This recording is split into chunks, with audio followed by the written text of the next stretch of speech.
Hello dear students, again welcome in ChemPipe. So today we are discussing JEE Advance 2020 paper 1 question number 13. क्या बोला जा रहा है 5 ml of 0.1 molar oxalic acid is H2C2O4 जिसकी basicity जो होती है ना वो होती है 2. Taken in conical flask is titrated against NaOH from a burette. ये ब्यूरेट में है, ये कॉनिकल फ्लास्क में है और फिनोफ्थलीन इंडिकेटर डाला गया है pink colour. What is the concentration in molarity of the NaOH solution. और पिंक कलर कब आएगा when the equivalent of H2C2O4 equals to equivalent of NaOH. तो इसके लिए हम क्या बोलते हैं एन फैक्टर, मतलब the basicity of acid, molarity into volume, N factor into molarity into volume.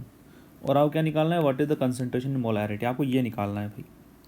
तो इसका एन फैक्टर या बेसिसिटी कितनी है 2, मोलैरिटी कितनी है 0.1, वॉल्यूम कितना है 5 ml बोल देता हूँ मैं. इसका एन फैक्टर कितना है 1 इंटू वॉल्यूम. देखो एम तो निकालना है, वॉल्यूम क्या होगा. तो इसके लिए डेटा ना ये दिया हुआ है. ये 5 एक्सपेरिमेंट किए गए हैं. तो यार क्या करते थे हम जब कॉलेज में थे ना, या फिर जब टाइट्रेशन होती है तो हम 3 डेटा निकालते थे.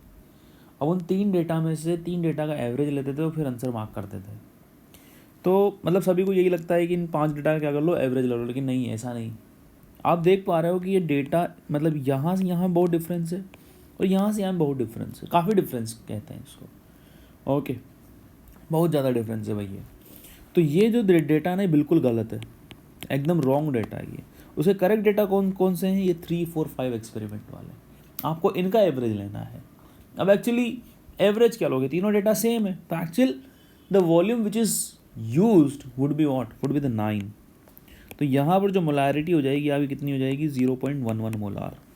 ओके, तो बहुत ज़्यादा इजी क्वेश्चन था ये. मतलब इसमें केवल थोड़ा सा दिमाग का यूज़ करना था कि ये दोनों डेटा आपको एलिमिनेट करने थे यहाँ पर. Okay, so this is the complete solution of question number 13. Hope you like it, and if you do then please subscribe the channel, keep watching ChemPipe. Thank you.